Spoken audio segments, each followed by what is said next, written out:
Wakurugenzi, in the early 80s, to be specific 1981, kuna muindire fulani anaitwa Bhagwan Rajneesh. Bhagwan Rajneesh alikuwa naishi US, state ya Oregon. Na huyu jamaa alikuwa leader of a cult. In fact, the cult was named after him, so ilikuwa inaitwa the Rajneeshi cult. So in 1981, these guys wakaenda wakatafuta a very large farm somewhere tuko in Oregon. I think ni place inaitwa Wasco, if I'm not wrong. Na wakaenda wakachukua a 64,000 acre farm. Hiyo ni massive, deadly. Na since walikuwa wengi, it did not take long for them kujaza hiyo town mbaya sana. So by the time tulikuwa tunaingia around 1984, the Rajneeshi cult ilikuwa na total number of 15,000 strong. So needless to say, wakati wase wametoka nje, unasikia hawa ni waindire fulani, then wameingia tu smack in the middle of the town in Oregon. Wameanza kuleta their way of living huko nini. Of course, there's bound to be resistance. Nyinyi mnajua tu vile walami wapendi watu wametoka nje. So hiyo resistance kidogo ilianza kutatiza watu wa hii Rajneeshi cult. Na wakaamua the only way watasurvive mazee the locals ni hao pia wakiwa in positions of power. So kulikuwa na elections fulani zilikuwa zina come up in 1984.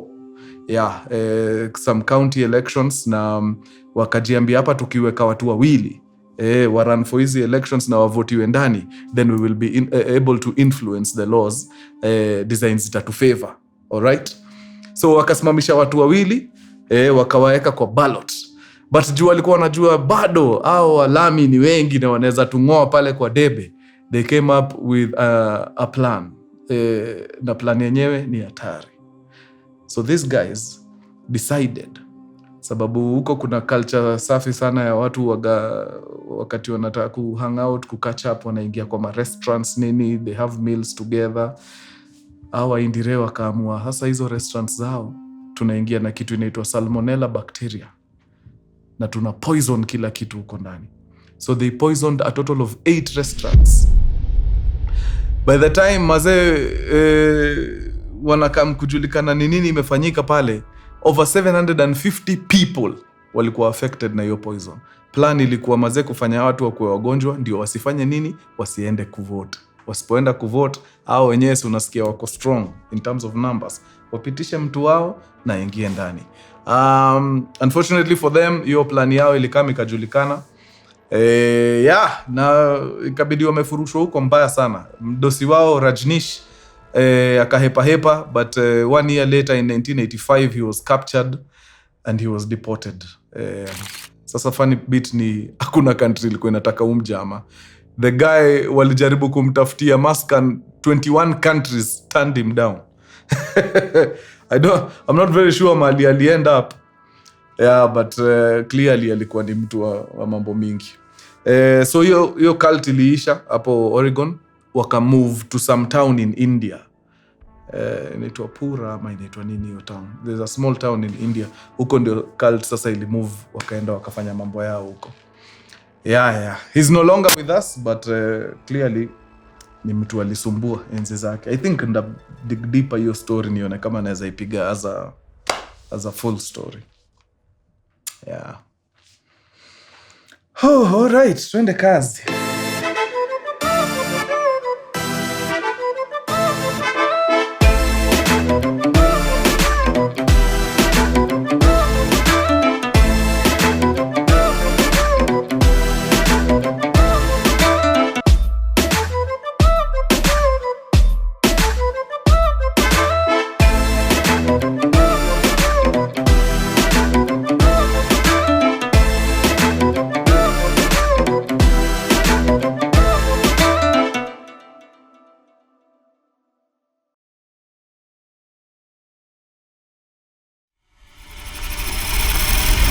Mkurugenzi!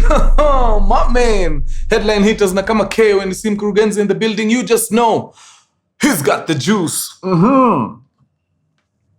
Oh, very nice. Kabla sijaingia kwa hekaya leo, you know what we must always do. Lazima tupige shout out our customers of the day. Super customers of the day. Na leo mazee wa super customer of the day is none other than Ann Cairo. Hey! Pew, pew, pew, pew. Oh, shukran sana Ankero. Thank you very much for flexing on that app. When you nguvu sana. And anybody else who purchased on that particular day, we do not take you for granted. Nyinyi ndio mnatuweka hii town. So, barikiweni sana wazee.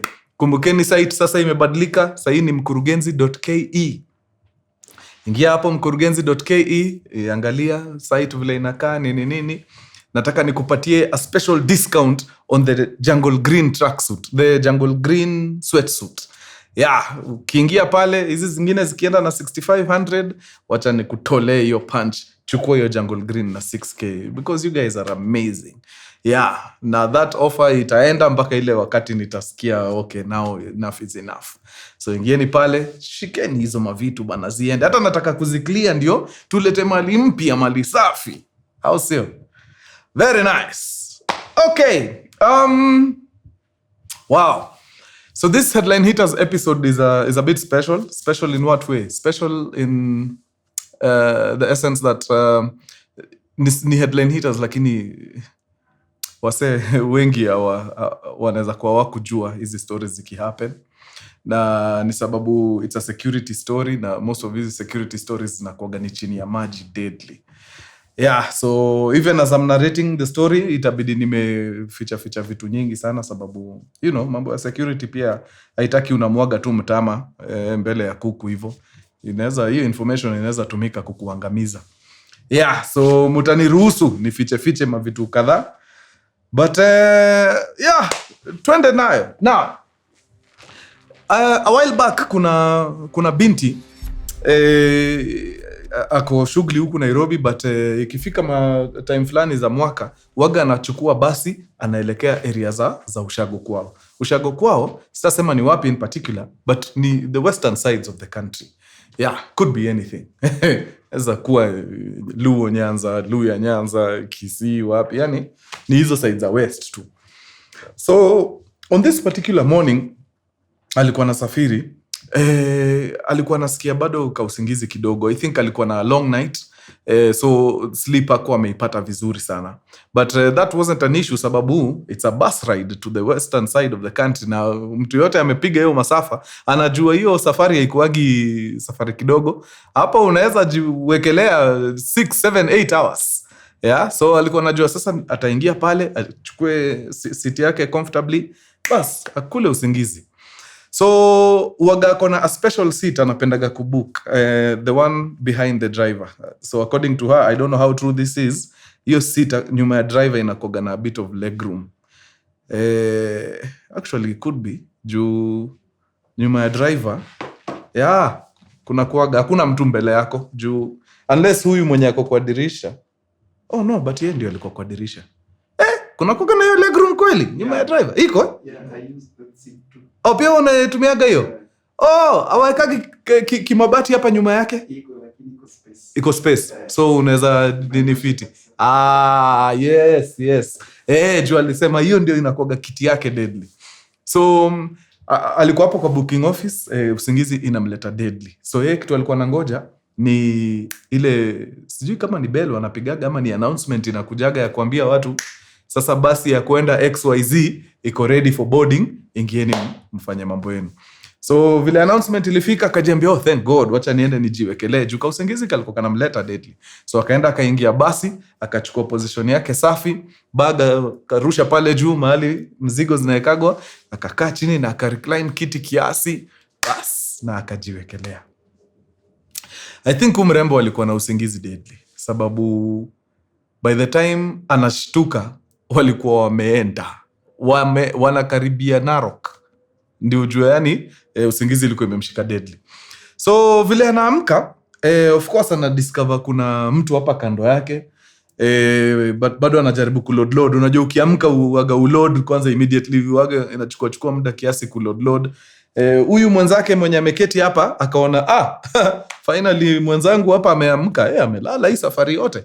Akamsalimia, ni aje uko salama? Mrembo kadaya ako fiti, but as anamjibu anadiscover, wait, first of all huyu ni mwanaume lakini amepiga hoodie ya pink, na hiyo hoodie ya pink imeandikwa kitu kwa mkono, sijui ilikuwa imeandikwa IMO ama ilikuwa imeandikwa nini, some 3 initials hapa kwa mkono. Akajiambia, yani tumefikishana hapa.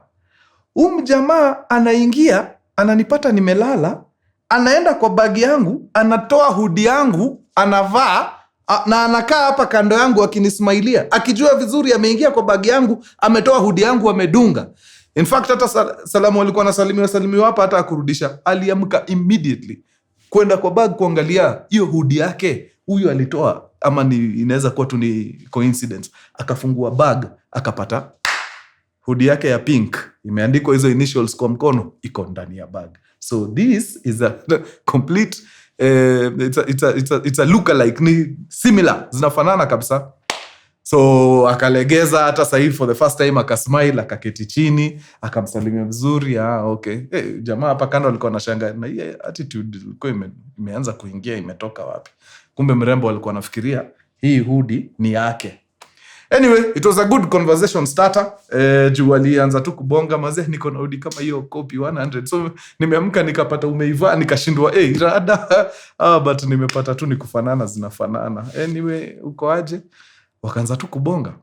Kwa hiyo pilika za kubonga, Dema na discover, wait, jamaa kumbe hata namjua. Okay, simjui yeye mwenyewe personally, but I know of him. Stories zake nimezisikia sana home, sababu tunaenda place moja. Sisi ni majirani huko. Like, the mother is a very good friend of her mother.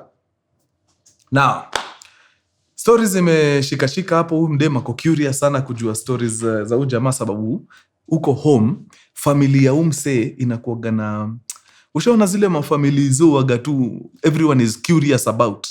First of all, huyu jamaa mzae ako na mawaifu wawili. So huyu waifu mdogo ndio rafiki ya mama ya huyu mwenye amekaa hapa. Na kama kuna story inasikikaga hizo maeria za huko, ni baba ya jamaa vile uwaga na nyorosha mazee mabibi vitangori. So azu mrembo amekaa hapa na jamaa anataka kusikiza ma story, asikie stories za home nini, ndio akienda home apeleke udaku mama yake. Juu mama yake na step mama wa huyu ni marafiki, unaona? So of course wakaanza kupiga story, but si sana. I think ile tu kidogo wakajipata wamefika Narok, kila mtu akashuka, akapiga ile break wanapigaga hapo. Then after sasa the break pale, wakati wameingia kwa basi sasa ianze safari tena, hapo sasa ndio the conversation sasa ili stretch vizuri. Now jamaa akaambia mrembo, ya mzae anakuaga hivi na hivi, kuna madhangu na kuna wife mwingine, but vako za mzee uagazi nifurahishi hata kidogo. Ule jamaa ni Simba Hitler, yani alikuwaga na vuruga kila mtu kwa hiyo homestay. Yani you are not safe. Ule jamaa akiingia tu hivi lazima tu mkono itembee. Ni wale tu mabuda wakali, yani ni difficult kuishi naye. So as this guy was growing up, now this is the story anapigia huyu msichana wetu kwa basi. So as he's growing up, anangoja tu amalize shule, ajitoe. Hataki kuendelea kukaa kwa hii homestead, sababu kukaa kwa hii homestead ni pressure tupu, vita nini inambo. So akamaliza shule, akaanza kutafuta kibarua kidogo hapa na pale, na akapata hiyo kibarua. First order of business after apate tusenti kidogo ilikuwa kutoka home kabisa, akaenda katafuta kama scan fulani, akaingiza hapo kabed sita tu, yani ka area tu kakuwekeleaga kichwa. So akamuaga yeye works atakuwa anaenda, aendi home, anarudi kwa hii bed sita juu he wanted nothing to do with the father. So hii shughuli anapiga ni shughuli ya nini? Shughuli ya mjengo. So yu amka asubuhi anaenda mjengo yake safi, anamaliza, anarudi wapi? Kwa ile maskan. So one morning ameamka tu fiti, ameingia works pale mjengo, amepiga zile maluku za watu wa mjengo, kofia za simiti, unajua vile asopiga. Akiwa katikati ya hustle, ule mzai wake ndio huyo amekaa. Teke ameingia mpaka pale construction site. Akamuita, wewe kuja hapa. Jamaa anashindwa, okay. By then nishakuwa mtu mkubwa, sipendi vile huyu mtu anani address, lakini since ni baba yangu anyway, wacha tu nisikize ananiambia nini. Akakama kaambiwa, we, hii ndio kazi nilikusomesha ukuje ufanye kazi kama hii, hebu ingia hapa haraka faster, tunakimbia kazi mahali pengine. Akashindwa. Okay, so akupatiwa hata time ya kuchange. Hivyo tu vile alikuwa na masimiti kwa eyelids, hivyo ndio aliingizwa kwa gari. Tekengori wanajipata wapi? Ruku. Kumbe kuna recruitment ya, sitasema ni kina nani juu nikisema sasa itaanza kunini. Yeah, but you just know kuna some security agency walikuwa wanapiga ruku hiyo siku. So akaingia tu hapa haraka faster. Recruitment, we ni kijana umechangamka, ingia hapa fanya na usikitu we ukianguka hii tanitambua. So jamaa hivyo tu na masimiti zake akaingia pale kwa lineup, ni kuangaliwa meno nini kila kitu. Haya, si mnapiga ile inakuwa ni kilomita 16 ama inakuwa ngapi ile? Ni 5. Inakuwa 5. Sio kitu ni 5 kweli? 5. Hapana. Kama Machakos wanakimbia mpaka junction na junction kutoka Machakos hadi junction ni 16. Sidhani ni 5. Ni ka 15 km if I'm not wrong. Yeah. So jamaa akaingia. Okay, as tuna confirm ni kilomita ngapi hizo wanapiga. But since ni jamaa ako fit, Tekengori akapiga shughuli akamaliza. Amefanya fiti sana, amepita wameenda hizo check next nini. Long story short, alikuwa ndani. Kidogo barua inakuja, anapigwa. Umepata hose? Sasa. Naniambia 5. Okay, hivyo ni 5. Mimi nilipiga 5. Pia ulishaipiga hiyo shughuli? Male 6, female 4. Okay. Kwa hivyo hata hiyo kitu ningejaribu hata.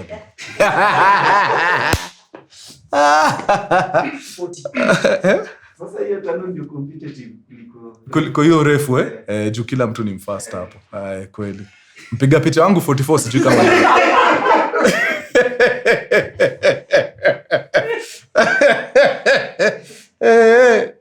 wewe acha tu afanye mambo ya mitambo hapa.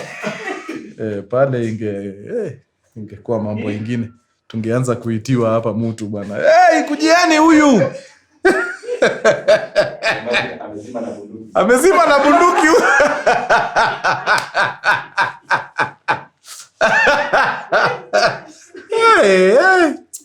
Waga very bad. Anyway, kijana wetu hivyo ndio amepiga shughuli akamaliza na akachukuliwa. So kuchukuliwa akapelekwa station fulani ambayo sitasema ni gani. Akaingia huko. Akakama kapata na hii security agency pia mambo yao si mbaya sana. Hakuna activity sana. Fanya tu vitu hapa kidogo, by saa 6 saa 8 ushamaliza. Saa zingine hata unapata hakuna kitu heavy mnafanya. Akajiambia si basi nifanye mambo hapa niendelee kuongeza pesa kwa mfuko. Juu kama kuna kitu nataka kufanya ni kujenga huko mashinani. Mbali from mali baba yangu yuko. Nikiwa kwa nyumba yangu huko, haezi jaribu kuniletea kichwa kwa nyumba yangu yenye nimejenga na pesa zangu. So hiyo ndio ilikuwa plan. So hii mshahara anaokota hapa kwa hii security agency anafanyia, anasave afanye hiyo mambo ya mjengo. Other than hii mshahara, amekama kadiscover now that I have free time on my hands, sinishike hata kapikipiki, ndio wakati siko busy hapa, naingia nayo hapa stage na beba watu na wapeleka makwao, then narudi mtaa. So nikiongeza pesa ya pikipiki, inamaanisha si nimesurvive, sababu nikiwa na pesa ya pikipiki inafanya vitu, silipi rent, si nimewekwa ndani. Hii agency ya security si wanahauziwa ndani, chakula si wanapewa huko ndani ya kambi. So mshahara yangu yote ni ya savings, niende nijenge hiyo nyumba nimalizane na mzee. So akaingia hiyo shughuli ya nini? Ya pikipiki. So mchana anapiga mambo yake pale kwa kambi, akishamaliza anatoa bike, anakuja pale anapiga shughuli yake. Bas. Ikafika wakati tukaanza kupata mangori sana. Hizi ngori ni gani? Hawa majirani wetu wa hapa north. Mazee wanatushambulia jo. Mara tunapigwa mabombs sijui kwa matatu nini. Kidogo mavijana wetu wameshachukuliwa, wanapelekwa huko, wanapigishwa mazoezi huko ndio wakuje watuvuruge nini. So gava ikaona hapana, this is a menace, lazima tutafute vile tutadeal na hii story. So jamaa akiwa tu shughuli zake za bike akaitwa siku moja kwa ofisi na Bigi akamwambia, sasa wewe si umeona vile majirani wetu wanatusumbua Sasa tumekam kupata ripoti ya kwamba wameinfiltrate huku ndani, wako amongst us. Na kuna some areas, some places of worship watu wanaoperatia. Na hapo ndio wana recruit nani? Vijana. Vijana wakirecruitiwa wanakuwa radicalized kidogo kidogo, wanaingia nchi jirani, wanapigishwa tizi huko, then wanakuja kutufanya nini? Kutuvuruga. So sisi tunataka nip it in the bud. Tunataka kupata huko mali wanapigwa hizo nini? Hizo radicalization. So wewe tutakutuma town X. Uende uingie, kuna msikiti iko hapo. Nasikia kuna mambo kuna a few individuals kazi yao ni kuradicalize hao vijana. So wewe ingia huko kama hao vijana. Ingia huko, jifanye unataka kulearn ma teachings nini. Infiltrate hiyo area kabisa. We kazi yako ni kutujenga nini? Intel. So kijana barubaru akasema sawa hiyo, kwani miudu? Wacha niingie huko haraka faster. Bas, first order of business kwanza ni kulea ndevu. Akae. Then kaanza kupiga zile manguo nini, akaingia hiyo area, kaingia msikiti pale, kaambia waseni aje mtu yangu, mimi hata mali nimetoka kidogo sifili hiyo area, mimi nataka kujoin mambo yenu, nimeangalia nimeona ni mambo inaweza, mimi nataka ni change from mali nimetoka, sasa kutoka leo mimi nataka nikuwe mmoja wenu. Wale waka nice, unajua wakipata mgeni mazee inakuwa ni celebration huko. Wakamchukua mazee, wakamingiza area, wakaanza kumteach mambo ya Quran nini. Yani kila kitu safi, jamaa ameingia huko vizuri kabisa, model student, analearn kila kitu mpaka Kiarabu nini, ako sawa. So azako ndani anapiga madarubini huko ajue okay, wapi ndio majamaa wanachukuliaga vijana. It does not take long for him kudiscover mahali vijana huaga wanachukuliwa. Actually wenye wana recruit vijana walimuona, wakaona ni jamaa, yani kijana bado wako na nguvu, kijana barobaro, wakaamua wacha tumuite huyu. So walikuja kwake direct, ilijileta tu. So wakamuita kando, wakamwambia ni aje mazee, unafeel aje so far vile umeingia huko, mambo safi? Sasa mazee, sisi hapa tuko vita, sababu kuna watu wanatoka nje wanakam kuharibu mambo hapa, na sisi hatutakubali. Hii dini yetu inasema lazima tuiprotect at all cost. Hata kama inamaanisha watu wa dedi, wacha watu wa dedi. Kama inamaanisha sisi tu dedi, wacha sisi tu dedi. Lakini hii mambo tunaiprotect at all cost. Jamaa kadai kabisa, mimi sasa kama kuna mtu wenu ndio mimi, niambieni mnanitaka wapi? Where do you want me? Akamwambia ina mambo, wacha tutakupeleka na mtaratara nini. Then tutakusho vile itaenda kutoka hapo. Jamaa model student, kila mahali anaitwa na watu wanaenda, wanakaa chini, wanasomeshwa kila kitu kuhusu jihad. Wakatoka hapo, wakaanza kuonyeshwa kutumia ma-item. Unaonyeshwa bunduki kuanzia kale kadogo, zile kubwa, hizi ni grenade, hivi ndio zinafanya nini. Wakati hauna grenade, hauna mabunduki, ni vitu gani unaweza fanya ukimix ma chemical hapa na pale, na tuwaya kiasi nini. Unaweza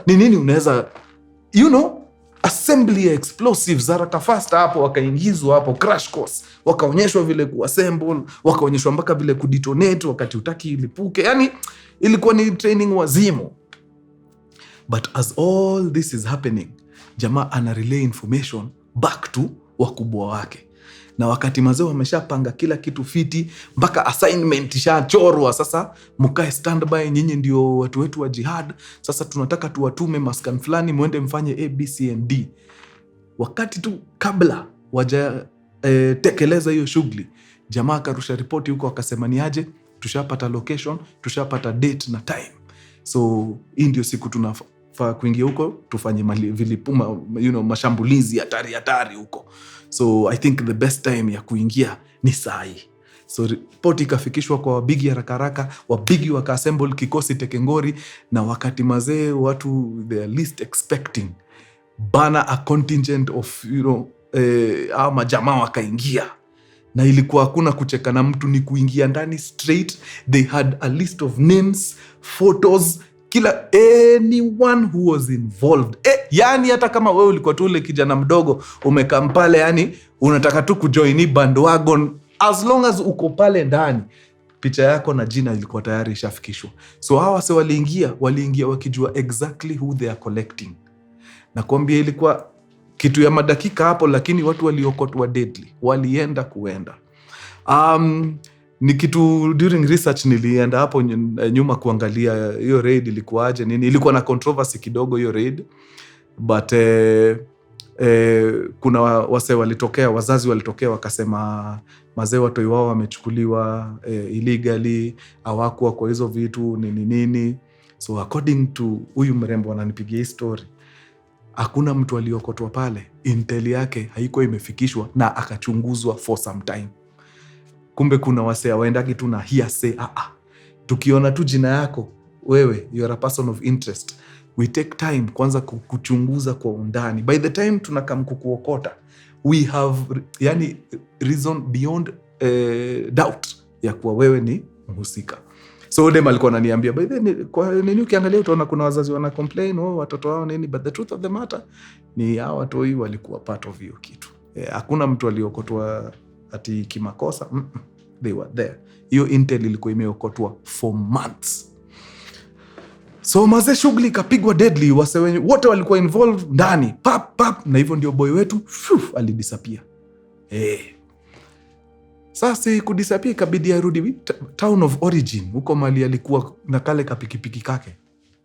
Akarudi huko na akaendelea na shughuli kama kawaida. I think wabigi walipenda sana hiyo shughuli, alisaidia sana kwa ile pale kwa mosque nini, wakaona huyu this one is an asset, huyu tutamtumia. So anytime wakiwa na shughuli walikuwa namwambia ni aje ingia pale ground, fanya mambo yako nini, okota all the intel you can, we turushie tufanye mambo yetu. Now intel ikakuja ikagundua kuna mtu ako town nyingine anafanya shughuli illegal. Na hii shughuli ni gani? Ana finance au Al-Shabaab wenye wanatupiga. So intel imefika, so this guy is financing them. Again, hatuwezi muokota tu, we must be 100% sure. Tushajua maskana naishi kabisa. Bas, ule kijana wetu itwa kaambiwa ni aje, unajua hata sisi tukiwa kwa miradi zetu za kuokota intel tumekuja tukagundua wewe waga unaendesha pikipiki. Sijui kama sheria ya hapa ndani inakubali ufanye hii kazi ya serikali alafu ukuwe na side hustle. Unaendesha pikipiki Sasa sababu ushaanza, tunahitaji hiyo pikipiki yako na hiyo skill. Sasa hivi ndio iko. Kuna huyu person X anashukiwa, anasaidia sana story ya financing watu wa Al-Shabaab. Sasa wewe na hiyo pikipiki yako, tunataka uingie hiyo town yuko, hiyo estate yuko. We bangaiza, jifanye we ni mtutu wa pikipiki huko nini, okota as much intel as you possibly can. Then once kila kitu iko sawa, ukitupatia go ahead, sisi tunaingia huko haraka faster, tunafanya mambo yetu. Haraka faster. Mtu wetu na pikipiki yake ndani akaingia ile estate. Sasa ni kutulia tu kungojea kuona kama ataona mjamaa ako na kila kitu, jina, picha, everything ako nayo. Doesn't take long for him kuona, ndio jamaa. Okay, very nice. Na ni msetu, anakaa kona maganji lakini ana mambo mingi, hata si mtu ati magari. Anatembeaga tu huko, akitoka shughuli zake hapo anachukua ka pikipiki na mpeleka mpaka kwa keja. Very nice. Ni easy kuchangamkia mtu kama huyo kuliko mtu yuko tu kwa gari 24/7 nini. So hiyo ikakuwa tick. Hapa sasa kuingia itakuwa rahisi. So one time jamaa kaamua wacha badala ya kukaga huku kwa rotejo, kwa stage, wacha niende hii side ya mahali keja ya jamaa iko. Nipigage tu set hapo. Niangalie tu movement zake zinakakaaje nini. So akadiscover jamaa every day lazima atoke. Anatoka, anatembea mguu kiasi, anaenda shughuli zake, either anachukua ndai huko anaenda, akimaliza shughuli anarudi, akifika hapo anashuka ndai, anachukua pikipiki hadi kejani. Hizo ni vitu ukiangalia inaweza kushow mtu ako na nini fulani juu. Kwa nini hutaki watu hata wajue mtaani kwako? Ukiletwa hata na ndai na kushukishia huko, wewe unachukua ama unakuja mguu, ama unachukua pikipiki ndio kupeleke kijani, utaki hawa. Okay. So jamaa akajua hapa sawa, huyu ndio nataka kuanguka naye vizuri. Sasa one morning huyu jamaa akitoka hivi, jamaa wa pikipiki huyu boy wetu ni aje, uko salama? Unaingia hivyo nini? Twende nikupeleke, haina mambo. So jamaa akakalia bike na wakaenda wakiongea vizuri sana, akamdrop. Jamaa akaenda shughuli zake. Again, another time, same. Mtu yangu, twende nikupeleke tu. Ukisha bebwa mara 2-3, si hapo mshafika ile point ya ndio hii hata namba yangu. Anytime unahitaji pikipiki, we niambie bana. Mimi ndio mtu wako hii area. Okay. Jamaa akachukua namba, akasave. So ikaanza tu hivyo. Kidogo akimnida na mcall. Ni aje leo uko on? Niko on. Kuja hapa kwa nyumba unichukue. Jamaa anakuja na pikipiki yake deadly, anachukua jamaa, anampeleka. Kidogo, ni aje uko on? Niko. Sasa siko kwa nyumba, niko maskan fulani, lakini kuna kitu very important ninahitaji hapo kwa nyumba. Utaingia hapo kwa nyumba unichukulie teketeke, mlango haijafungwa. Sawa, wacha nikuchukulie. Jamaa anaingia kwa nyumba, anachukua ile kitu ametumwa, anaenda na deliver. Sasa ameingia mpaka ndani. Do you know, awase waliendelea na hii relationship. It got to a point they became such good friends mpaka one afternoon, jamaa akiwa tu ametulia hapo, anapata simu kutoka kwa huyu Bigi akamwambia ni aje, nataka nikutume huko kwa ile keja, kwa keja ya mine tena, kuna vitu very important nataka unichukulie. Jamaa sawa, niko on, twende. Akaingia bike, akaingia keja. Akiwa pale ndani, jamaa akamwambia sasa, hapo maskan fulani kuna safe, unaiona? Ndio hii pin. Fungua safe, nitolee niwekee kwa paper bag vizuri, kama unipatilishie place fulani. So jamaa akafungua safe, ganji imejaa hivi do. So akachukua pesa fiti, akaweka kwa nini, akakimbiza, akaenda akapatia jamaa. So kutoka hiyo time alikuwa anatuma hizo errands za pesa. Hawezi chuna hata noti, sababu anataka kukua as trustworthy as possible, ndio ule msee asijaribu kumtoka. But as anapiga hizi errands za nyumba, akichukua noti, akichukua mapesa nini, madocuments akitumwa wanaleta, anapiga intelligence nyingine ya maajabu huko. Surveillance, hakuna kona hiyo keja ingi. So aliokota a lot of evidence pale nda, a lot. So one time akatumwa hiyo ganji ya mwisho, akaenda akachukua ganji, akapeleka vizuri, akaenda akadeliver. Then sasa akarushia nani? Wadosi ripoti. Akawaambia, shughuli naye nimekuwa nikipiga, and I can confirm huyu jamaa anafanda watu. Nimekuwa nikichukua pesa kwa safe huko kwa keja yake, maze kibao zinaenda tukuma places funny nini, some weird people wanakam kuzicollect. Yani he's funding the activities. So kunaweza kuwa kuna kitu inaenda kuhappen, so the best time kumwokota is now. So ripoti kufika, majamaa wakakuwa sasawa, wakaokei hiyo operation. Tutakacheza hivi. Akikuita tu errand moja, wewe enda, azimko na yeye, tuambie, si tukam, tuwachukue Tekengori, tuzidi. So one time mazee ameitwa, aende achukue bosi, amtoe kwa keja, ampeleke shughuli yake. Ameenda amechukua bosi vizuri, but by the time anafika kumchukua, ashari ile information ni aje, niko na yeye. Bosi anapanda pikipiki, and as they are on their way kwenda ile maskan, vijana ndio hao. Na watu wakikuokota, utajua umeokotwa. Wanaingia design nyingine yenyewe unasema ndio. Hapa ni hatari. So huo bazuu, kijana, bike, wote enda. Kidogo bike imeenda, sijui imewekwa wapi, kidogo wamejipata ndani ya either airstrip ama airport. So I think ni airstrip. Ndani ya helicopter, haraka faster. Wamepandishwa wote wawili.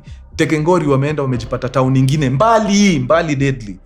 Ikaenda helicopter ikaangushwa huko, majamaa wakashukishwa wote wawili, wakaenda wakasetiwa ndani ya macells huko haraka faster. So mazee, jamaa wangu wa pikipiki hapa ameshtuka deadly, yani mazee bosi, kwani ni nini? Jo, mbona tunaokotwa mazee? Mimi ni mtu wa pikipiki bana, mimi nakuwa gamboka, hata wewe unaona. Mbona mimi naokotwa? Kwani ni nini tunafanya? Jamaa anamwambia usijali, mambo itakuwa sawa, tutasuluhisha. Wewe usiwe na wasiwasi hata kidogo. Tutasuluhisha hii story. So kidogo kidogo wanaseparatiwa. Papa, jamaa wa pikipiki anaekwa kando, mzae anaekwa kando. All this time ana habari mtu wake wa pikipiki actually ako na hii kikosi, ajui. So mzae akaambiwa, haya sasa wewe na huyu jamaa nasikia ndio mnataka kutusumbua hapa mnafaa ndo watu wakuje kutufanya mbaya hapa.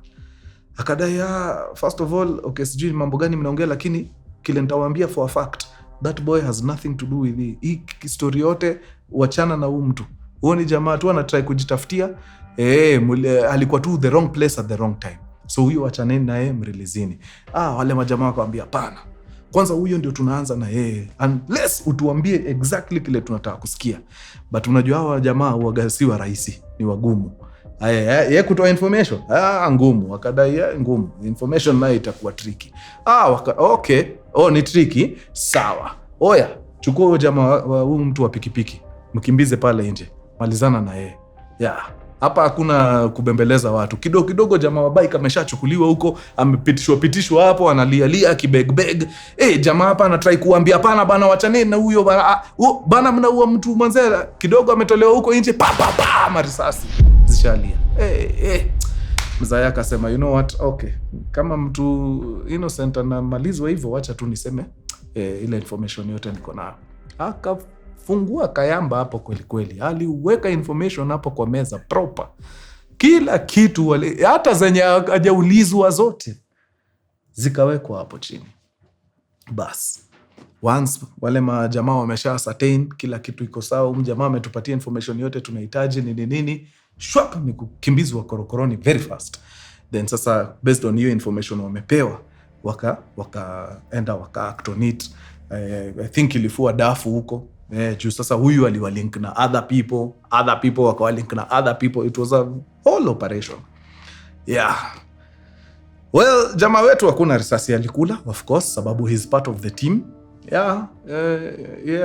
Alirudi mboka. Alirudi tu huko ile town hiyo operatia na pikipiki yake. Akaendelea kupiga shughuli hapo kidogo. Sijui huyu mzae ameingizwa miaka, I'm not sure.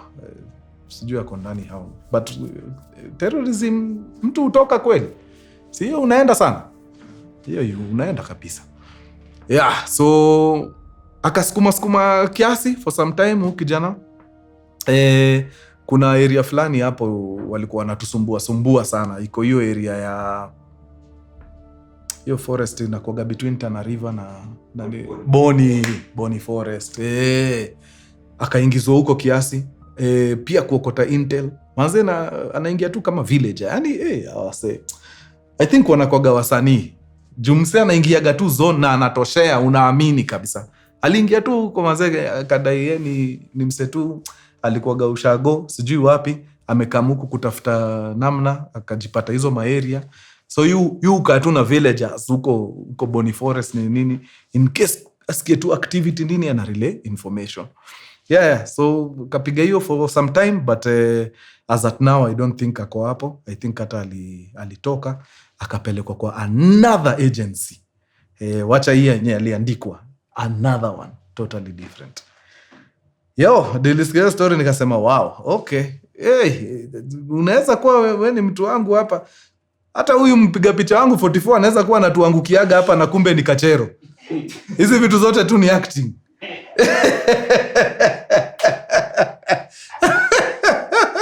Huyu ni jasusi huyu. Amekuja tu kuokota intel. But you know what, for the safety of us and the country, iko tu sawa, wacha wafanye shughuli yao. Hii story udem alipigiwa kutoka Narok mpaka wakafika. Yani there's so many details zilikuwa hapo ndani zenye hakuna haja ya kuwekelea hapa. It's crazy. The things hao wase wana go through kuhakikisha mazee tuko protected as a country. It's crazy. It's crazy. So for hii nasema tu, wacha tu niwapige tu big up yao, sababu keeping up safe. Watu wa nguvu na God wa bless mazee juu ya kutuchunga. Wale wanatupiga, wachaneni na sisi. Unaona sisi hatunaga mambo mingi. Msitupige, sisi tukishiba hata hatusumbui. Sasa mnatupiga kwa nini? Wachaneni na sisi tu. Kama mambo yetu kidogo inawabo, fanyeni tu mambo yenu vile mnataka hapo kwa hiyo nchi yenu. Sisi wenye tuko huko, achana tu na sisi, imagine. That's that. Okay. Achani nimalizie hapo wangwana. Imekuwa true sana, nyinyi ni watu wa nguvu. Tuonane round 2. Adios muchachos. Peace.